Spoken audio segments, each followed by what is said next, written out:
नमस्ते दोस्तों, GS classes में आपका स्वागत है। दोस्तों, आज हम लोग सहायक लोक स्वच्छता एवं अवशिष्ट प्रबंधन पदाधिकारी के लिए द्वितीय प्रश्न पत्र के मॉडल सेट संख्या 25 पर चर्चा करने जा रहे हैं। इससे पहले 24 मॉडल सेट दिया जा चुका है, जो हमारे चैनल के प्लेलिस्ट में जाके आप लोग आसानी से देख सकते हैं। दोस्तों, आप लोग की मांग के अनुसार चैप्टर वाइज क्लास शुरू करने जा रहे हैं। आप लोगों से विनम्र अनुरोध है कि थोड़ा सहयोग करें और चैनल को जरूर सब्सक्राइब करें, साथ ही लाइक एवं कमेंट भी करें, जिससे आप लोगों के लिए मॉडल सेट के साथ साथ चैप्टर वाइज क्लास भी ले सकूं। तो आज हम लोग देखते हैं मॉडल सेट संख्या 25 को। पहला क्वेश्चन है, किसी शहर या कस्बे में पानी की आपूर्ति की दर को व्यक्त करने के लिए निम्नलिखित में से किस सामान्य इकाई का उपयोग किया जाता है। ए में है लीटर व्यक्ति प्रति सेकंड, बी में है लीटर व्यक्ति प्रतिदिन। तो यही विकल्प सही है, यानी कि लीटर प्रति व्यक्ति प्रतिदिन के रूप में पानी की आपूर्ति को व्यक्त किया जाता है। दूसरा क्वेश्चन है, 2019 के किस संयुक्त राष्ट्र पर्यावरण सभा में भारत ने एकल उपयोग वाले प्लास्टिक उत्पादों के प्रदूषण को संबोधित करने के लिए एक प्रस्ताव का संचालन किया था। ए में है चौथी, बी में है पांचवी, सी में छठी और डी में सातवीं। तो इसका आंसर हो जाएगा चौथी। अगला क्वेश्चन है, WHO के नियमानुसार पीने के जल में आर्सेनिक की मान्य सीमा कितना है। तो यह जो है सो 0.01 ppm है। अब अगला क्वेश्चन है, 1 लीटर पानी में आर्सेनिक की मात्रा निम्नलिखित में से कितना से अधिक नहीं होना चाहिए। ए में है 0.05 मिलीग्राम, बी में है 0.08 मिलीग्राम, सी में 1.1 मिलीग्राम और डी में 1.2 मिलीग्राम। तो यह जो है सो 0.05 मिलीग्राम से अधिक नहीं होना चाहिए। कितना? 1 लीटर पानी में। अगला क्वेश्चन है, सैनिटरी सीवेज की मात्रा सीधे डैश पर निर्भर करती है।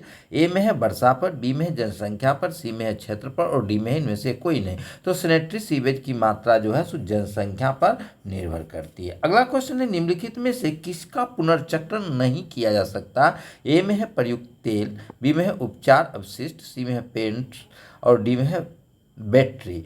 तो पेट्रोलियम पदार्थों का पुनः चक्रण नहीं किया जा सकता। तो इसका आंसर हो जाएगा 6 का ए। अगला क्वेश्चन है, जल में अस्थाई कठोरता के कारण है। ए में है कैल्शियम क्लोराइड, बी में मैग्नीशियम क्लोराइड, सी में है सल्फेट आयन, डी में है उपयुक्त सभी।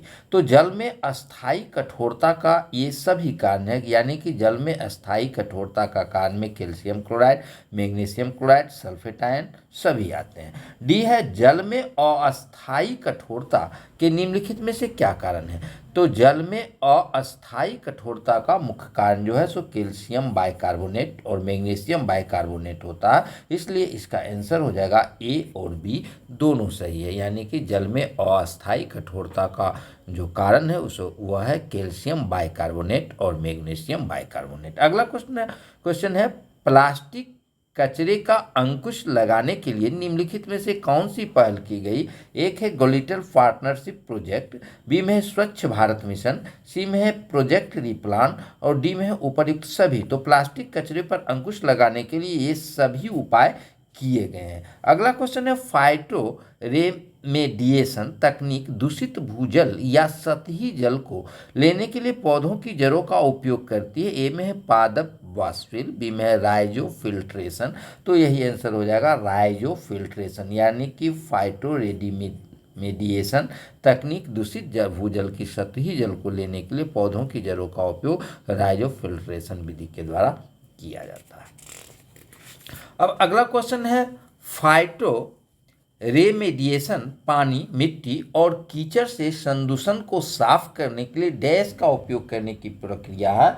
इससे पहले का क्वेश्चन भी इसी से संबंधित था। फाइटो रेमेडिएशन पानी, मिट्टी और कीचड़ के संदूषण को साफ करने के लिए हरे पौधे का प्रयोग किया जाता है। अगला क्वेश्चन है,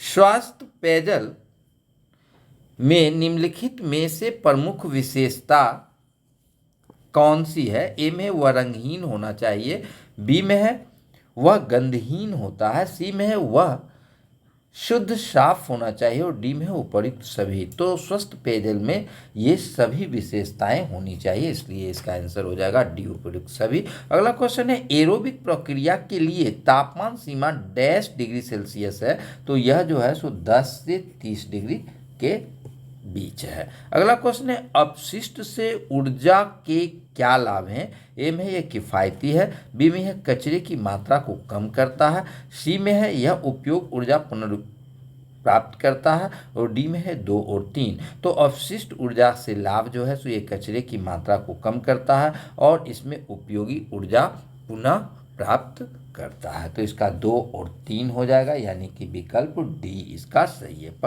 15 ऑक्सीकरण अवस्था को बदलकर अवशिष्ट की विषाक्तता को नष्ट करने के लिए प्रयुक्त प्रक्रिया है। ए में है रासायनिक विश्लेषण, बी में है अवशिष्ट विश्लेषण, सी में है ऑक्सीकरण प्रक्रिया। तो इसका आंसर हो जाएगा ऑक्सीकरण प्रक्रिया। अगला क्वेश्चन है निम्नलिखित में से कौन सा कथन सत्य है? ए में है मीथेन गैस दलदली क्षेत्रों में उत्पन्न होती है, बी में है मीथेन गैस को मार्स गैस भी कहा जाता है, सी में है मीथेन गैस पानी में विस्फोटक प्रवृत्ति को बढ़ावा देती है और डी में है उपर्युक्त सभी। तो इसका आंसर हो जाएगा उपर्युक्त सभी। अब अगला क्वेश्चन है प्राथमिक कीचड़ में डैश शामिल होता है? ए में है कुल निलंबित ठोस, बी में है निलंबित ठोस, सी में है हटाने योग्य ठोस और डी में है व्यवस्थित करने योग्य ठोस। तो प्राथमिक कीचड़ में व्यवस्थित करने योग्य ठोस शामिल होता है। अगला क्वेश्चन है ऊर्जा की प्राप्ति आमतौर पर डैश के उत्पादन के माध्यम से होती है? तो ऊर्जा की प्राप्ति जो है सो मुख्य रूप से भाप ऊर्जा यानी कि भाप के द्वारा प्राप्त होती है। अगला क्वेश्चन है निम्नलिखित में से कौन सा अपशिष्ट प्रकार सीमेंट भट्ठों में सह दहन के लिए उपयुक्त नहीं है? तो इसका आंसर हो जाएगा कैल्शियम। अब हम लोग अगले क्वेश्चन को देखते हैं।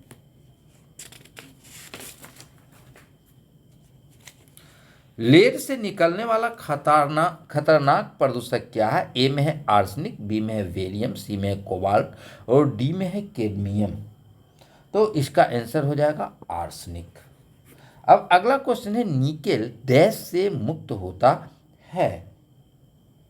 तो निकेल जो है सो मिश्र धातु से निकलता है, तो इसका आंसर हो जाएगा सी मिश्र धातु। अगला क्वेश्चन है सीवेज जल में कार्बनिक पदार्थ के विघटन की प्रथम अवस्था में निम्नलिखित बनती है? ए में है NH3, बी में है CO2, सी में नाइट्रेट और डी में है नाइट्राइट। यानी कि सीवेज जल में कार्बनिक पदार्थ के विघटन से जो है सो अमोनिया NH3 निकलता है। अगला क्वेश्चन है अमोनिया के संबंध में निम्नलिखित में से कौन सा कथन सही है?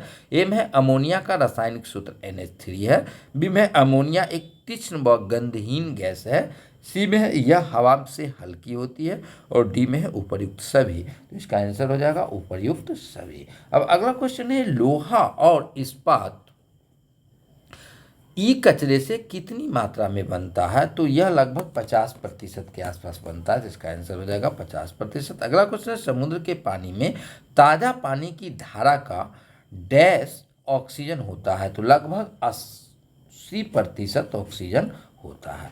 तो ये मॉडल सेट संख्या 25 था। इसी तरह हम लोग परीक्षा तक जो है सो लगातार मॉडल सेट डालते रहेंगे, साथ ही अब क्लास भी लेंगे और धीरे धीरे जो है सो आपका सिलेबस के अनुसार जो भी क्लास बन पाएगा वो लेंगे। तो आप लोग जो है सो चैनल को सब्सक्राइब जरूर करें और सब्सक्रिप्शन को बढ़ाने में आप लोग मदद करें।